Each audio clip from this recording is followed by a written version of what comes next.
Let me welcome you to this channel.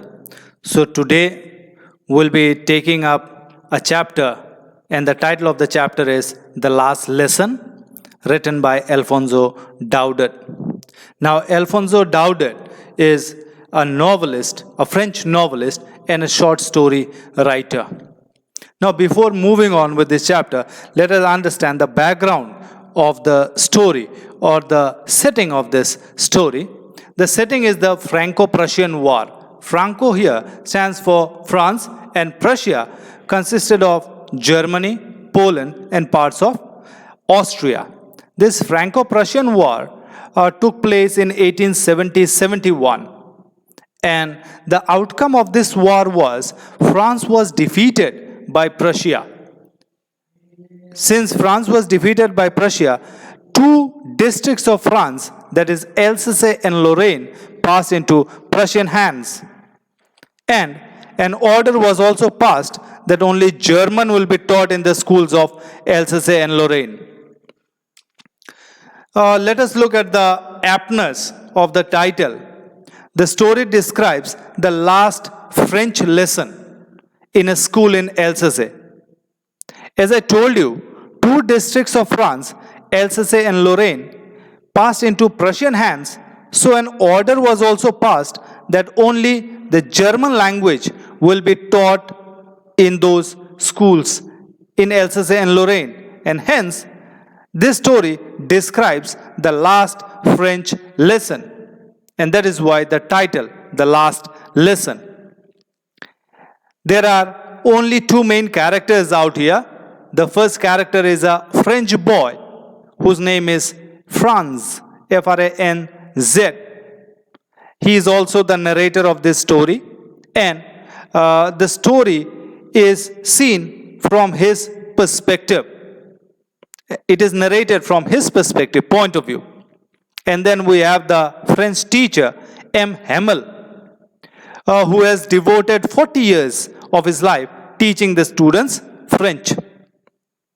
Now, let us start with the chapter, The Last Lesson. I started for school very late that morning and was in great fear or dread of a scolding, especially because M. Hamel had said that he would question us on participles. Now, the story begins with the little boy's reluctance or unwillingness to go to school. He is frightened because M. Hamel had told them to be prepared with participles, and he did not know the first word about them. So, for a moment, he thinks of spending the day out of doors, spending the day by bunking the class and not going to the school. There were so many exciting things outside which tempted him to bunk classes, like the birds were chirping at the edge of the wood. Then the Prussian soldiers were drilling. Why the Prussian soldiers were drilling? As we already know that in the Franco-Prussian War, France was defeated by Prussia, and Alsace and Lorraine had gone into Prussian hands. So the Prussian soldiers were practicing march past. These things were far more exciting and tempting than the rule for participles. However, he decides to go to school and he resists all those temptations. So while going to the school, he passes through the marketplace where the bulletin board is hung. Bulletin board or the notice board. And he sees a lot of people gathered around the notice board. Now, for the past 2 years, all the bad news had come through that notice board. All important information are stuck in that notice board, like the lost battle, information about the lost battle, the order of the commanding officer, and those type of things. All those information had come through that notice board only, and now he wonders what the matter could be and why people are gathered around the bulletin board. Anyway, he decides to move on. And as he moves on, a blacksmith by the name of Wachter, who is present in the marketplace, along with his apprentice. Apprentice means a helper. So Vector, a blacksmith, calls him and tells him, no need to go very fast. You have plenty of time at your disposal. Don't go so fast, Bob. You'll get to your school in plenty of time. So this is what Vector tells him. And he feels that Vector is mocking at him for being late to school. However, he does not pay any attention to the words of Vector and goes to school. Generally, usually, when school began, there was a great bustle. A lot of noise could be heard when schools were open. And he was counting on the commotion. He was counting on the noise to enter the class unnoticed by anyone. But it seems that that particular day was very, very different. That day everything was as quiet as a Sunday morning. He says that day everything was as quiet as a Sunday morning. What is the reason?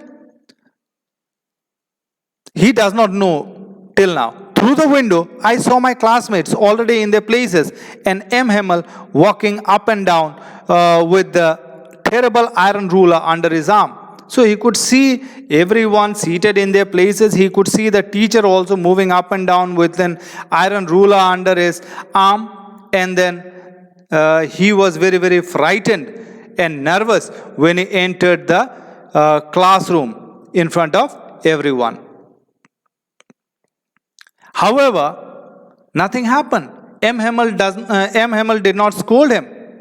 Instead, kindly tells him to go to his place. Go to your place quickly, little Franz. We were beginning without you. So he is shocked by the response of the teacher also, because the teacher also does not scold him. He had expected the teacher to scold him for being late to class, but the teacher also does not scold him and politely tells him to take his place. Anyhow, he manages to get to his seat, and then only he notices another unusual thing. The first unusual thing he had noticed was that the school was as quiet as a Sunday morning. That was the first unusual thing. The second unusual thing he notices was that the teacher had on his beautiful green coat, frilled shirt.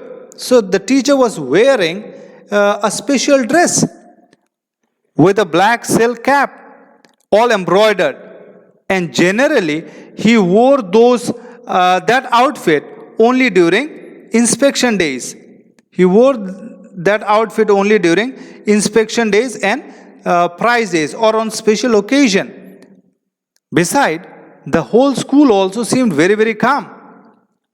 But the thing that surprised me most was to see, now one more thing he sees which surprises him or shocks him. He sees that the back benches that were always empty were full of people. Now, who are the people who were sitting in the back benches? There was old Hauser, a name of a person.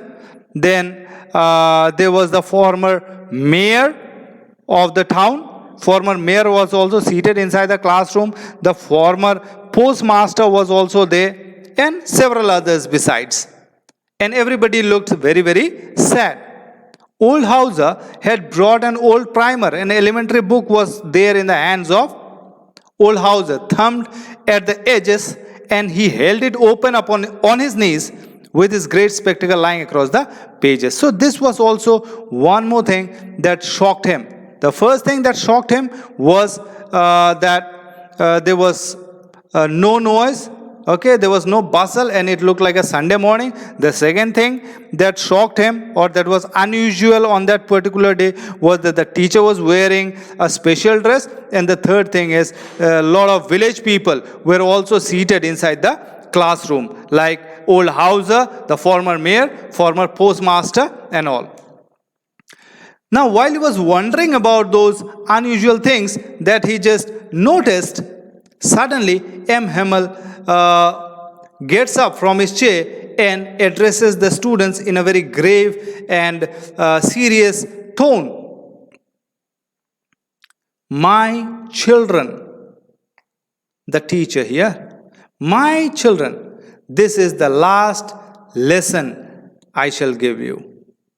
This is the last lesson. Now he realizes what has happened. Till now, he did not understand as to why there were so many changes that he had noticed. But now, as soon as the teacher stands up and announces in a grave tone that this is going to be the last lesson. And why this is going to be the last lesson? The order has come from Berlin, that is Germany, to teach only German in the schools of Alsace and Lorraine. The new master comes tomorrow. This is your last French lesson. I want you to be very attentive. What a thunderclap these words were to me. Thunderclap, shock. What a shock these words were to him now. Oh, the wretches. Oh, the evil people. Now he realizes what was there, or now he understands what was there on the bulletin board or in the notice board that was hanging in the marketplace. Oh, the wretches, the evil people. That was what they had put up at the town hall. And then there is remorse. There is remorse. There is guilt of not paying attention to his lessons. My last French lesson. Why? I hardly knew how to write. I should never learn anymore. I must stop there then. Oh, how sorry I was for not learning my lesson. Now he feels sorry. So I told you, there is a sense of remorse. There is a sense of guilt for not paying attention to his classes, for seeking birds' eggs, for going hunting for birds' eggs, or going to the river in order to play.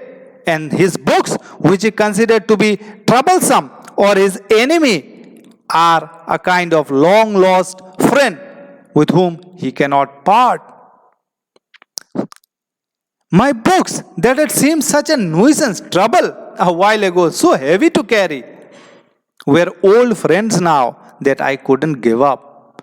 And he forgets about all the crankiness of M. Hamel also, because M. Hamel too, the idea that he was going away, that I should never see him again, made me forget all about his ruler and how cranky he was. Poor man.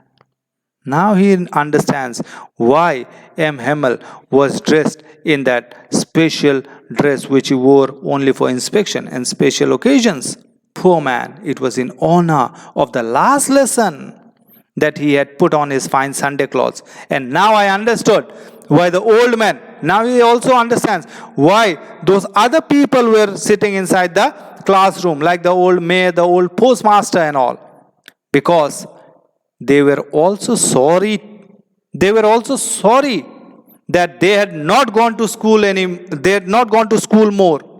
It was their way of thanking their master. By attending the last class, they wanted to thank M. Hamel for his 40 years of faithful service. And also, that was a way to show their respect for the country that was theirs no more. Now, this country is not theirs anymore. Why this country is not theirs anymore? Because their language is their identity, and they are in danger of losing their language. An order has come from Berlin that only German will be taught in the schools of Alsace and Lorraine. So they have to give up their language. So when you lose your language, you lose your identity. You lose your country. So this is their way of showing respect for the country that was theirs no more. While he was thinking about all these things, his name was called. M. Hamel called him to recite the rule for participle. And he wanted to be able to spell out or say the rule without making a mistake. But he got mixed up, and then he stood looking at his desk. He felt bad. However, M. Hamel did not scold him. M. Hamel said to him, I won't scold you, little Franz. You must feel bad enough. See how it is? Every day we have said to ourselves, bah, I have plenty of time. Every time we procrastinate. So this is the problem, he says, with Alsace, that they put off learning till tomorrow. Every time we say that we have a lot of time. Everything we keep on postponing. And that's the great trouble with Alsace. She puts off learning till tomorrow. Now those fellows, who are those fellows here?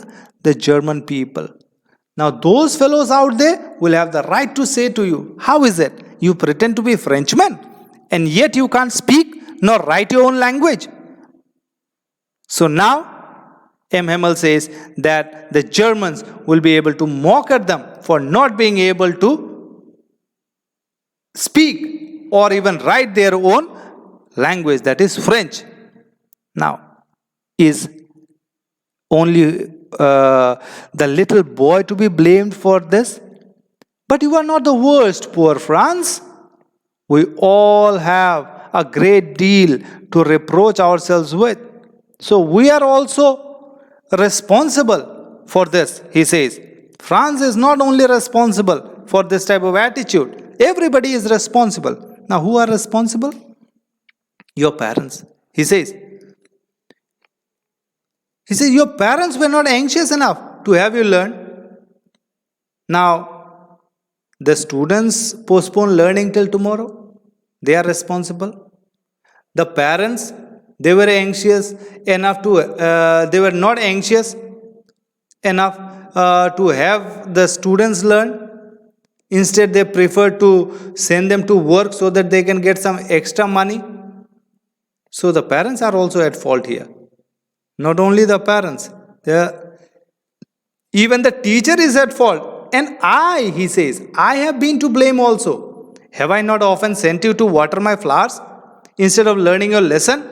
And when I wanted to go fishing, did I not just give you a holiday? So everybody is to be blamed for this disaster of not being able to speak and write the French language.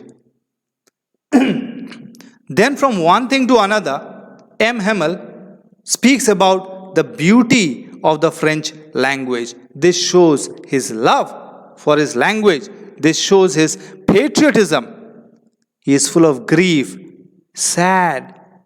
And this, when he talks about the beauty of the French language, we see his patriotism.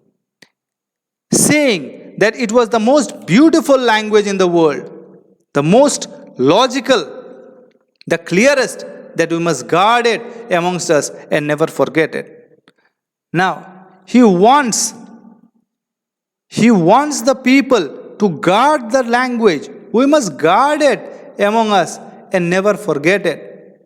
Because when a people are enslaved,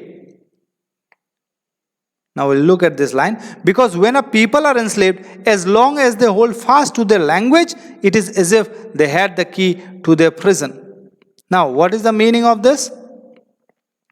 If you hold fast to your language, you have the key to your prison. Now, let me digress a little bit.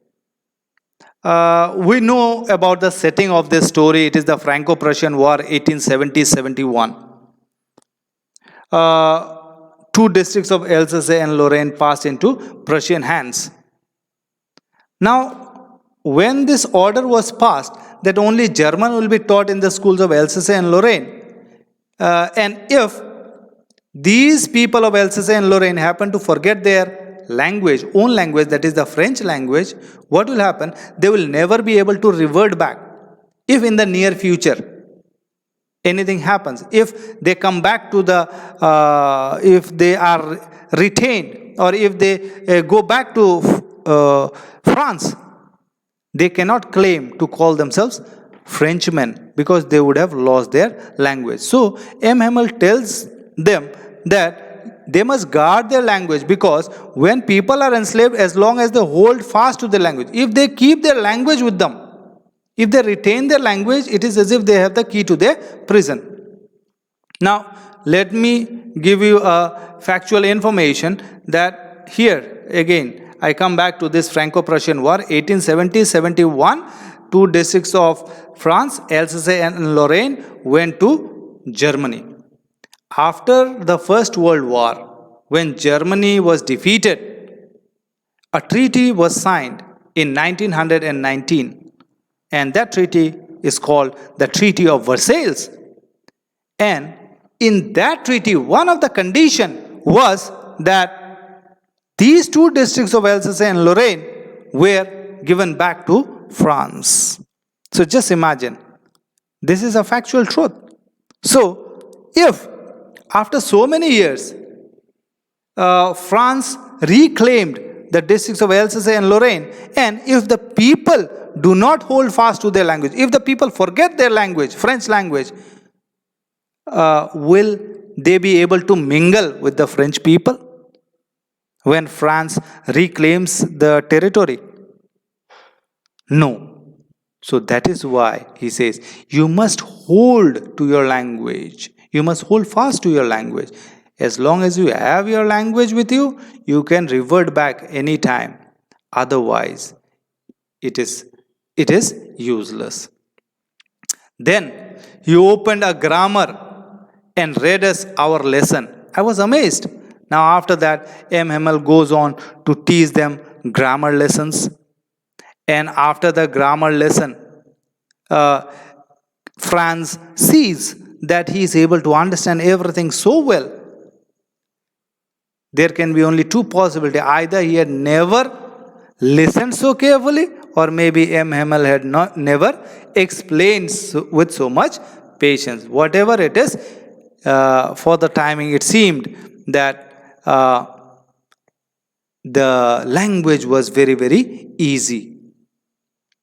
It seemed almost as if the poor man wanted to give all he knew before going away and to put it all into our heads in one stroke. In one shot, it is as if M. Hamel wanted to give them everything. So after the grammar, we had lessons in writing. So after the grammar lesson, there was another lesson for the children. That was a lesson in writing. And before the lesson in writing, he distributed notebooks to everyone. And on every notebook, there was written France, Alsace, France, Alsace.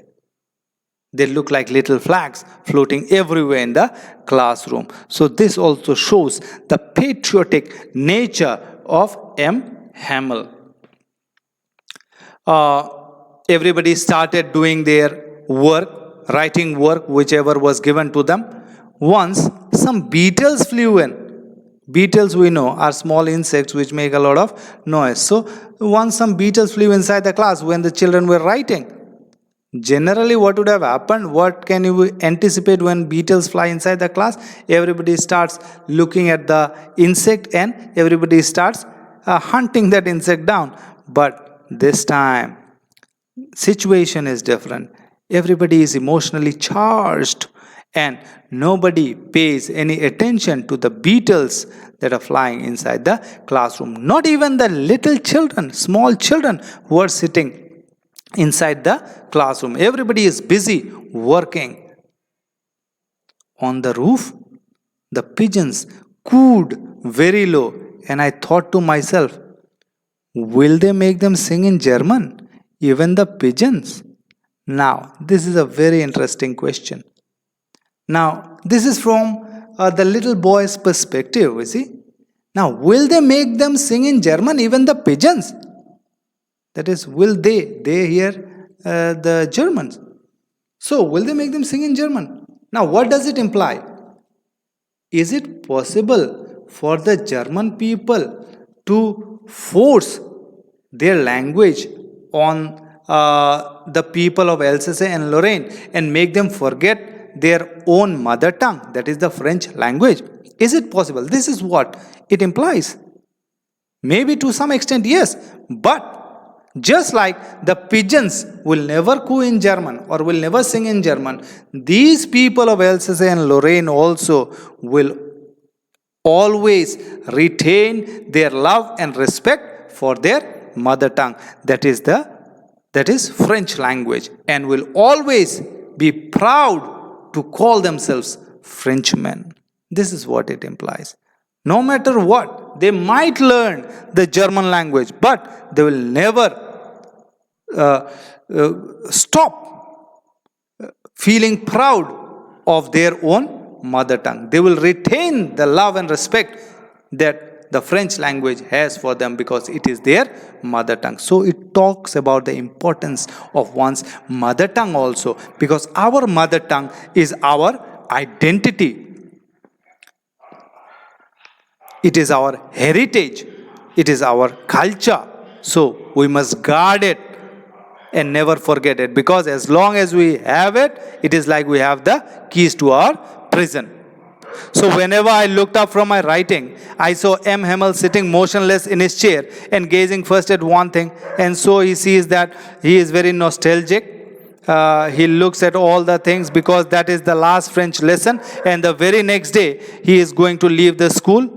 And for 40 years he had been here in the same place with a garden outside the window and his class in front of him, just like that. What are the changes that has taken place in the 40 years? Only few changes have taken place. Only the desk and the benches have become smooth because of regular and constant use. Otherwise everything had remained the same, except the walnut trees in the garden became taller, and the vine plant that he had planted had twined over to the roof.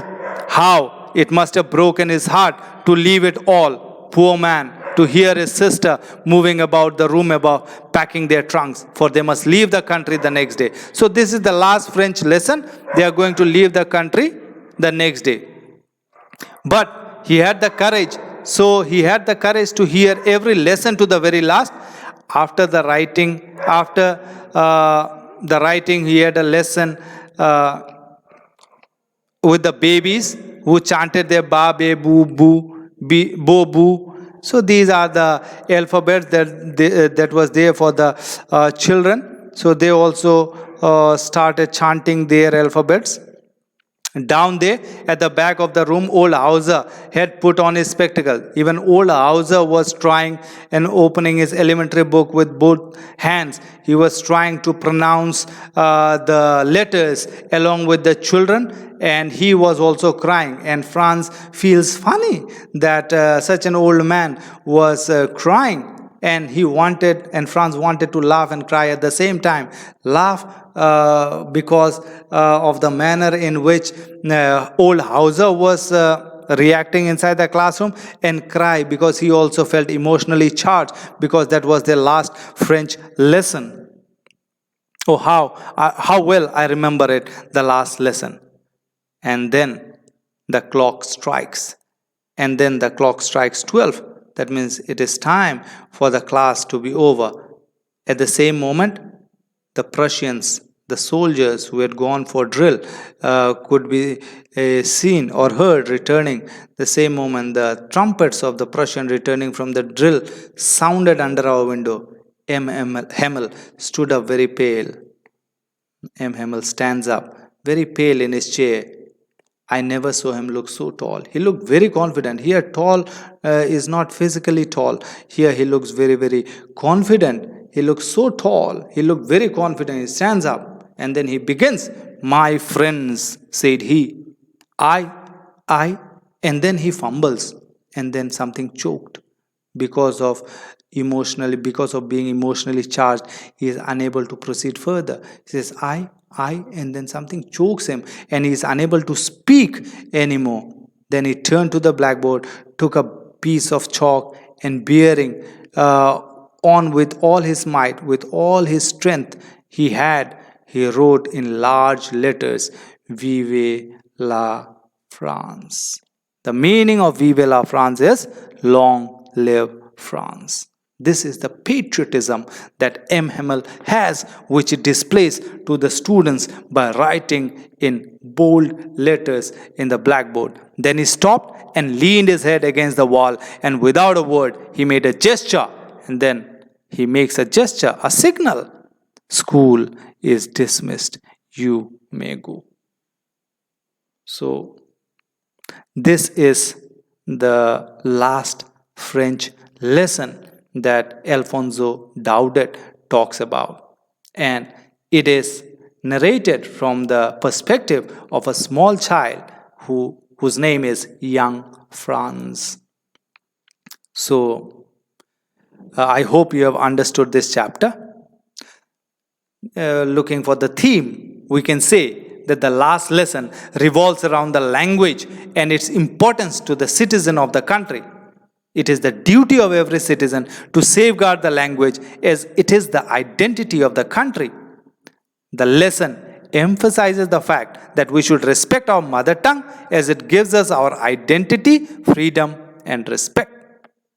So I hope, students, that you have understood this chapter. With this, I wind up today's lesson. Thank you very much.